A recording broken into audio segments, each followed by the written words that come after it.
உலகெல்லாம் ஆளும் தேவி நர்த்தன மாடமே நயனத்தில் உதித்ததாயே பத்தர மாத்து பொன்னே பகலவன் ஒழுகினாளே சரி புட்டாபுரமானதிலே உடனே அமர்ந்திருக்கும் வெள்ளாள விளை அமர்ந்த என் தேவி பத்திரமாக ஆளியம்மா உன் பாதம் போற்றி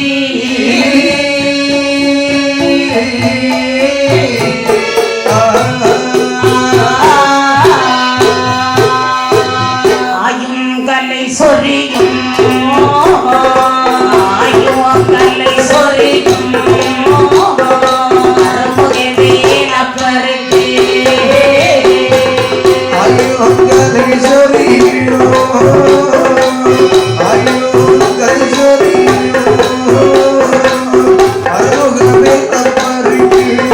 Hey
வந்தார் சத்தியவள்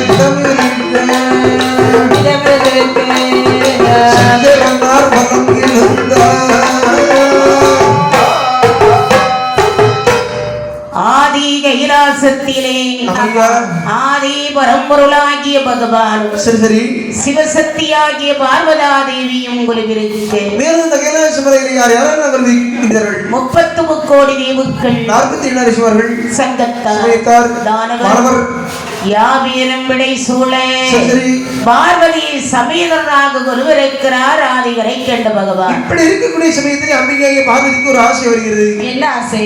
ஆசை என்று சொன்னாலே அது அழிவுக்கு இட்டு சொல்லும். பெண்கள் ஆசைப்பட வேண்டியதுதான். சரி, ஆசைப்பட வேண்டியது வீட்டுக்கு ஆசைப்பட வேண்டும். உனக்கு உண்டு ஆசை? பார்வதா தேவியான்கள் சொல்லுவாள், இறைவா என்ன ரொம்ப நாளா எனக்கு ஒரு ஆசை. உனக்கு என்னமா ஆசை? அம்மா, உங்களிடம் வந்து கேட்கலாம் என்று ஆசைப்படுகிறேன். பார்வதி கணவனிடத்திலே கணவன் கோவப்படக்கூடாத அளவுக்கு கேட்கக்கூடிய கேள்வி எங்கனால பொண்டாட்டி. ஆமா, புருஷனை கோவப்படுத்துற மாதிரி கேள்வியே கேட்கக்கூடாது. கோபம் வராதுல்ல? கேட்கக்கூடிய கேள்வி கேட்ட கோபம் வராது. பகவானே ஆட வேண்டும் திருநடனோ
தாங்கள் எங்கெல்லாம் ஆடி இருக்கீங்க? பார்வதி தில்லையிலே ஆடி இருக்கின்றேன், நெல்லையிலே ஆடி இருக்கின்றேன். அவ்வளவு பிணங்களை சுற்றி ஆடுல கூட போய் ஆடி இருக்கேன். நான் ஆடாத இடமே கிடையாது. அதான் எனக்கு ஒரு பட்ட பெயர் உண்டு. என்ன பெயர்? நாட்டிய பேரொளி நடராஜன் என்று சொல்லி எனக்கு ஒரு பட்டம் உண்டு. ஆமா, அதாவது ஊர்ல உள்ளவெல்லாம் புருஷனை உயர்த்தி சொல்றான். சரி, கெட்டின பொண்டாட்டி நடராஜ பெருமான் என்ற பெயர் பெற்றவர் தான். கெட்டின பொண்டாட்டி உனக்கு என்கிட்ட என்ன இருக்குன்னு தெரியும் சுவாமி? என்ன தாங்கள் நினைக்கிறது பார்த்தால் விந்தையிலும் விந்தையாக இருக்கிறது. ஆமா, நான் காணும் பொருட்டு இந்த கைலாச மலையிலே நீங்கள் திருநடனம் ஆட வேண்டும். பார்வதி, என்ன நீ ஆசைப்படக்கூடியது தவறுகளும் கிடையாது. ஆமா, நான் நாட்டியம் ஆட வேண்டும் என்று சொல்கின்றாய். ஆமா, ஆடுவதில் அதாவது எந்த ஒரு கணவனும் கட்டிய மனைவி கிட்டதான் திறமையை காமிக்கணும். சிலவன் இருப்பான், கெட்டின பொண்டாட்டிய அவளை இவளை வாடி போடி. அதாவது பார்வதியின் சொல்லி கிணங்க சரி பகவான் திருநடனம் ஆடுற ஆரம்பிக்கிறாங்க. வருவதையெல்லாம் நீ ஏற்றுக்கொள்ள வேண்டும். இந்த உலகமே அழிந்து விடும். சரி, அவன் புருஷனை பேசி விடும். முதல்ல பொண்டாட்டிய உலகத்தை என்ன நினைக்கிற? உலகமே அழிந்து விடும். உலகம் அழிந்தால் பரவாயில்லை, உலகத்தை பற்றி கவலையே இல்லை. எனக்கு எங்கதான் முக்கியம். அந்த மாதிரி பார்வதி, அதாவது ஆடுகின்றேன் வருவதையெல்லாம். ஆனால் உங்கள் உடம்பில் இருந்து ஒரு அணிகலன் கூட பூமியில் விழக்கூடாது. போட்டியா? ஆமா, அதாவது கட்டிய போட்டி யார்கிட்ட போடுறோம்னு யோசிச்சு போட்டி போடணும். கணவன் ஒண்ணு சொன்னா அப்படி விழுந்தால் என்ன ஆகும் என்று கேட்க போறீங்களா? அப்படி விழுந்தால் தாங்கள் ஆட்டத்தில் தோற்றதாக சமம். அப்படியா? ஆமா. பார்வதி, ஒப்புக்கொள்றீங்க தானே? போட்டி என்று வந்து விட்டது. பொண்டாட்டி என்ன புருஷன் என்ன ஆடுகின்றேன். என்று பார்வதியின் சொல்லுக்கிடங்கே ஆமையா. ஆதி மத்தியானந்தராகிய சோமசுந்தர கடவுள் சரி சரி எப்படி கோலம் கொண்டு திருநடனம் ஆடுகிறார் பாருங்கள். எப்படி ஆடுகிறார்? ஆடிக்கொண்டாரே திருநடனம் ஆடிக்கொண்டாரே ஆடிக்கொண்டாரே திருநடனம் ஆடிக்கொண்டாரே ஆடிக்கொண்டாரே திருநடனம் ஆடிக்கொண்டாரே ஆடிக்கொண்டாரே திருநடனம் ஆடிக்கொண்டாரே ஆடிக்கொண்டாரே திருநடனம் ஆடிக்கொண்டாரே ஆடி வெற்றியறையில் ஒடுத்தவர் கண்ட கோடாலியை கோழிலை பொறுத்தவர் கோயிலை மாளிகை பக்கணம் பொறுத்தவர் தந்ததே தந்ததே ஆடிக்கொண்டாரே பகவான் ஆடிக்கொண்டாரே ஆடிக்கொண்டாரே பகவான் ஆடிக்கொண்டாரே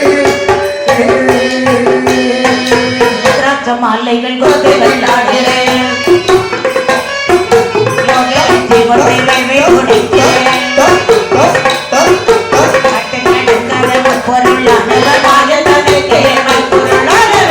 ஆடிக்கொண்டாரே பகவான் ஆடிக்கொண்டாரே ஆடிக்கொண்டாரே பகவான் ஆடிக்கொண்டாரே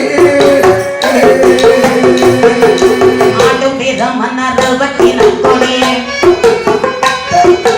அண்டத்துறாயிரம் சங்கத்தால் சுட்டினேன் அசத்து அசத்து ஓசை ஒளி ஊர்கள் வந்த கணிந்த கரோகம் அம்பகம் ஒன்னான ஒப்பொரு ஆடிக்கொண்டாரே பகவான் ஆடிக்கொண்டாரே ஆடிக்கொண்டாரே பகவான் ஆடிக்கொண்டாரே மார்களை எந்தையும் வாசிப்ப கொண்டியும் கட்டாத சித்திரை வைகாசியாரையும்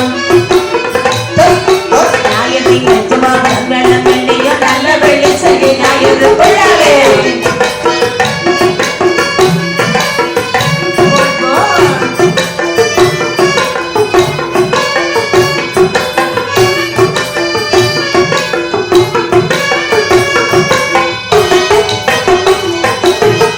பார்வதியின் சொல்லுக்கிடங்கே சரி, சரி.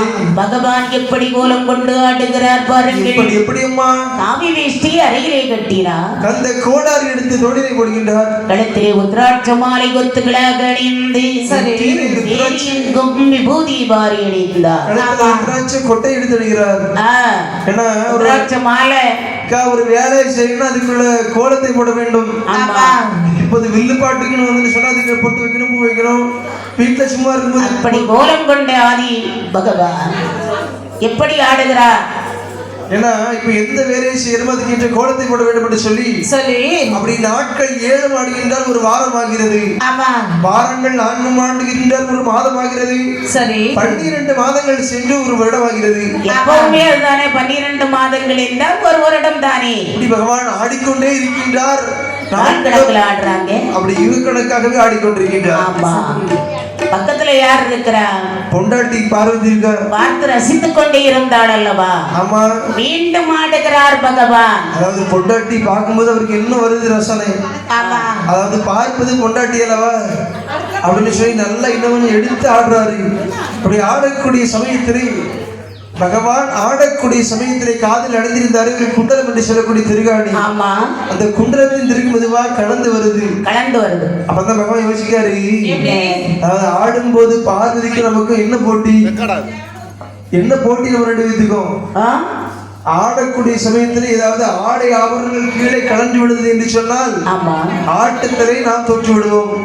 இப்போது இந்த குண்டலம் கலந்து கீழே வருகிறது, கீழே விழுந்தால் நாம் பார்வதி இடத்திலே தோற்று விடுவோம். அதாவது யாருக்கிட்ட தோத்தாலும் கிட்ட பொண்டாட்டி கிட்ட தோக்க கூடாது. வந்த உடனே அதைத்தான் சொல்றேன்.